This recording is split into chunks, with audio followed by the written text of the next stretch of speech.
안녕하십니까? 하나님의 은혜와 평강이 당신의 삶에 가득하기를 기도합니다. 우리는 살아가면서 때로 거대한 벽 앞에 선 것처럼 느껴질 때가 있습니다. 더 이상 나아갈 길이 보이지 않고 과거의 실수와 현재의 고통에 갇혀 절망하기도 합니다. 하지만 오늘 우리가 함께 나눌 말씀 속에는 바로 그런 당신을 위한 놀라운 희망의 메시지가 담겨 있습니다. 바로 가장 힘든 시간은 이미 지나갔다는 위로와 격려의 약속입니다. 오늘 이 말씀이 당신의 마음에 깊은 울림을 준다면 주변에 이 위로가 필요한 다른 이들에게도 이 영상을 공유해 주십시오. 당신의 작은 나눔이 누군가에게는 하나님의 크신 은혜를 전하는 통로가 될 수 있습니다. 저희 채널을 구독하시면 앞으로도 당신의 영혼을 위한 귀한 말씀들을 놓치지 않고 함께 하실 수 있습니다. 이제 잠시 우리의 마음을 모아 기도하며 시작하겠습니다. 사랑의 하나님 아버지, 지금 이 시간 지치고 상한 마음으로 당신의 음성을 듣기 원하는 모든 이들을 축복하여 주옵소서. 세상의 소음으로부터 우리의 귀를 지켜주시고 오직 당신의 말씀에만 집중하게 하옵소서.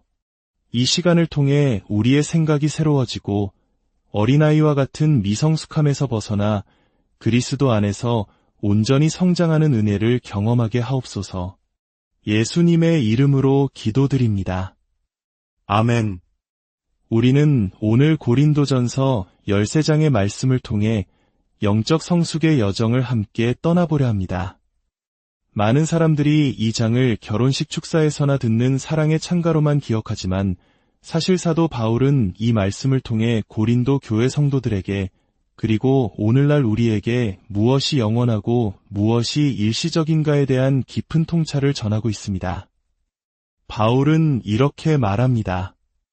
사랑은 언제까지나 떨어지지 아니하되 예언도 패하고 방언도 그치고 지식도 패하리라. 우리는 부분적으로 알고 부분적으로 예언하니 온전한 것이 올 때에는 부분적으로 하던 것이 패하리라. 이 말씀은 우리의 지식과 경험이 얼마나 제한적인지를 깨닫게 합니다. 우리가 아는 것은 거대한 진리의 작은 조각에 불과합니다. 마치 오케스트라의 장엄한 교향곡 속에서 단 하나의 바이올린 현이 내는 소리만 듣고 있는 것과 같습니다. 그 현의 소리도 분명 존재하지만 그것만으로는 전체 곡의 웅장함과 아름다움을 결코 이해할 수 없습니다. 우리가 겪는 고난과 아픔도 마찬가지입니다. 지금 당장은 내 앞에 놓인 이 문제가 내 인생의 전부인 것처럼 느껴지고 이 고통의 터널이 영원히 끝나지 않을 것처럼 보일 수 있습니다. 하지만 기억하십시오.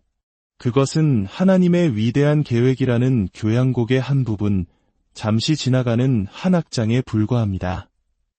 우리가 이해할 수 없는 그 고난조차도 결국에는 하나님의 선하신 뜻을 이루는 과정의 일부인 것입니다. 그렇기에 우리는 지금 겪는 일시적인 감정이나 상황만으로 영원하신 하나님을 판단해서는 안 됩니다. 한국인들에게는 이것 또한 지나가리라는 지혜의 말이 익숙할 것입니다. 이 말씀처럼 우리를 짓누르는 슬픔도 우리를 교만하게 만드는 성공의 순간도 결국에는 모두 지나가는 것들입니다. 중요한 것은 그 지나가는 순간들 속에서 우리가 무엇을 붙잡고 어떤 가치를 우선하며 살아가는가 하는 점입니다. 사도 바울은 이러한 원리를 설명하기 위해 아주 인상적인 그림 하나를 우리에게 보여줍니다. 고린도전서 13장 11절입니다. 내가 어렸을 때에는 말하는 것이 어린아이와 같고 깨닫는 것이 어린아이와 같고 생각하는 것이 어린아이와 같다가 장성한 사람이 되어서는 어린아이의 일을 버렸노라. 이 구절을 읽으면 마치 어느 날 갑자기 생일 케이크에 촛불을 끄는 순간 마법처럼 영적인 성숙이 이루어지는 것처럼 들릴 수도 있습니다. 딸 아이가 오랜 시간 착용했던 치아 교정기를 마침내 빼고 환하게 웃던 날처럼 우리의 삶에서도 과거의 상처, 미성숙한 행동, 이기적인 생각들이 한순간에 제거될 수 있다면 얼마나 좋을까요? 성령 치과에 예약하고 누워있으면 의사 되신 성령님께서 우리의 마음속에 깊이 박힌 분노와 원망, 음란한 생각과 이기심의 브라켓들을 말끔히 제거해 주시는 겁니다. 그리고 우리는 활짝 웃으며 말할 수 있겠죠. 보세요. 제 이기심이 완전히 교정되었어요. 이제 저는 완벽하게 성숙한 그리스도인이 되었습니다. 하지만 우리 모두는 알고 있습니다. 영적인 성장은 그렇게 자동적으로 한순간에 일어나지 않는다는 것을 말입니다. 그것은 마치 치아 교정처럼 오랜 시간 동안 꾸준히 하나님의 말씀에 우리의 삶을 맞추어가는 고통스럽고 더딘 과정입니다. 어린 아이처럼 생각하던 나에서 그리스도의 장성한 분량에 이른 나로 변화되는 과정은 결코 간단하지 않습니다. 오늘 우리는 구약성경 열왕기하 5장에 등장하는 한 인물의 이야기를 통해 이 어린 아이와 같은 생각이 우리의 삶에 주어지는 놀라운 변화의 기회를 어떻게 가로막는지 살펴보고자 합니다. 바로 아람 군대의 위대한 장군 나아만의 이야기입니다. 성경은 나아만을 그의 주인 앞에서 크고 존귀한 자라고 소개합니다. 그는 왕의 신임을 한몸에 받는 용맹한 장수였고 수많은 전쟁을 승리로 이끈 영웅이었습니다. 하지만 성경은 곧이어 이렇게 덧붙입니다. 그는 큰 용사이나 나병 환자더라. 이었으나 그러나 어쩌면 이 한 문장이 우리 모두의 인생을 요약하는 말일지도 모릅니다. 나는 좋은 사람이지만, 그러나 나는 신실한 기독교인이지만, 그러나 우리에겐 저마다 감추고 싶은 약점, 해결할 수 없는 문제, 나아만 장군의 나병과 같은 고통이 있습니다. 고대 사회에서 나병은 단순히 피부병이 아니었습니다. 그것은 육체적 고통을 넘어 공동체로부터 완전히 격리되는 사회적 죽음을 의미하는 끔찍한 질병이었습니다. 수많은 군사를 호령하는 위대한 장군이었지만 정작 자기 몸에 퍼지는 병 하나는 어찌할 수 없었던 나아만. 그의 마음이 얼마나 절망으로 가득했을까요?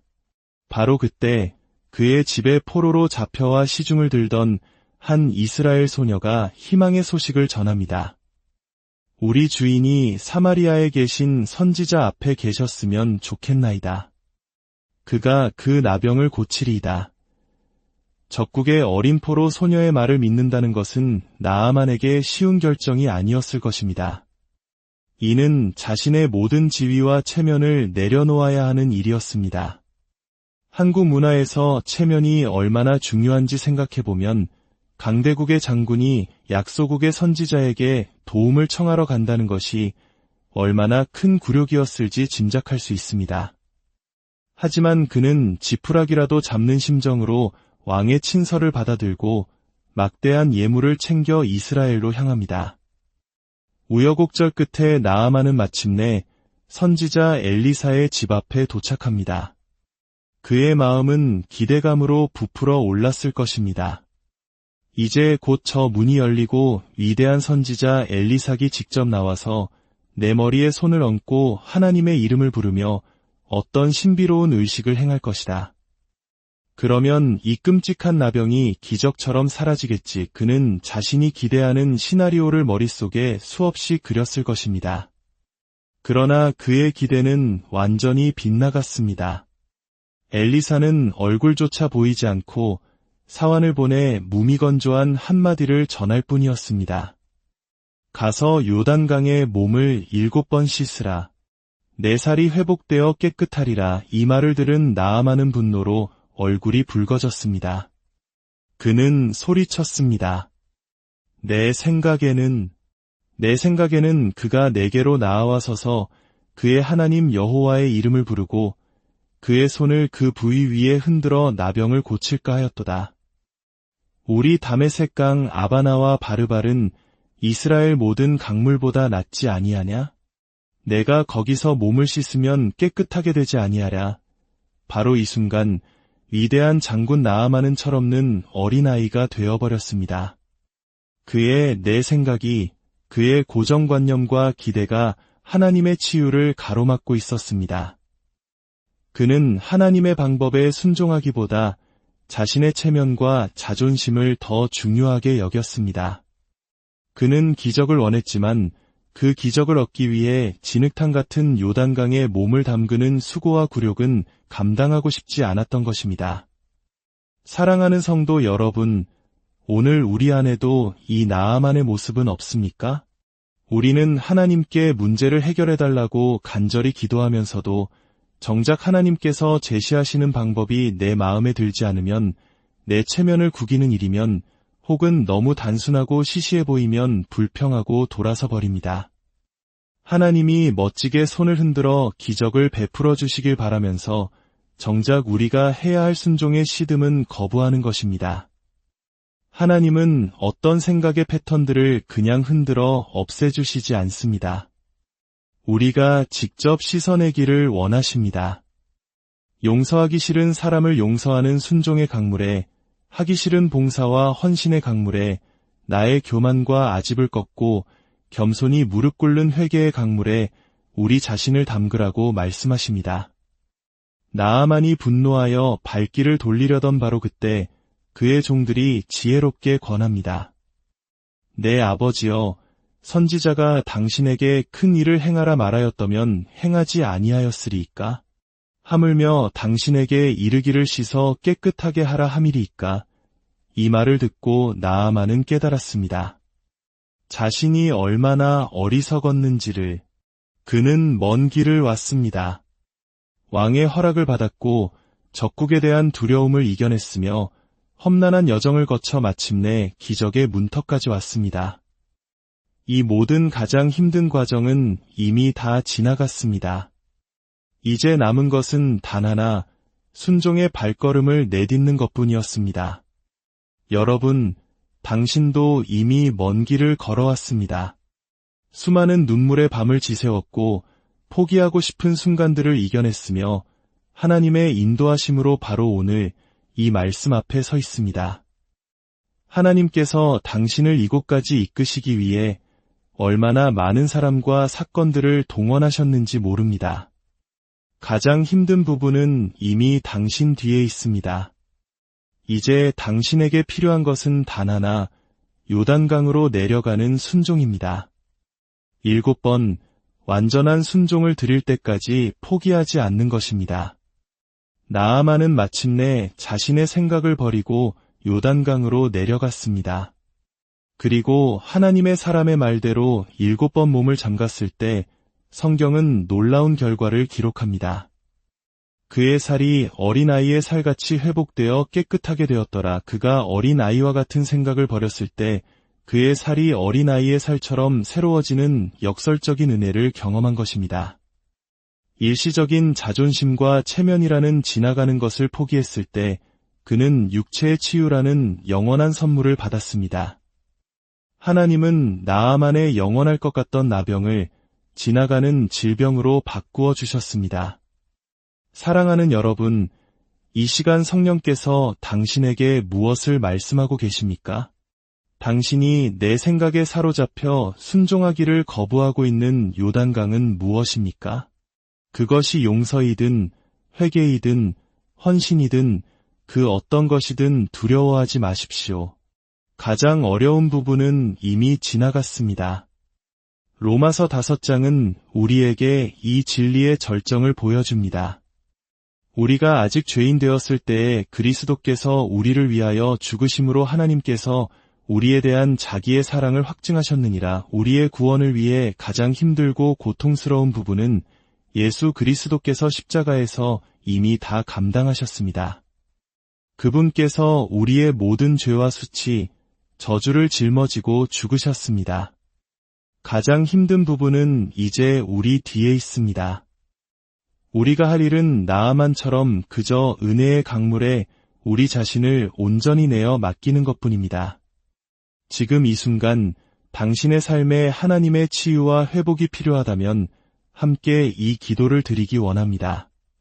당신의 입술로 고백하고 마음으로 믿을 때 나아만이 경험했던 놀라운 변화가 당신의 삶에도 시작될 것입니다. 다 함께 기도하겠습니다.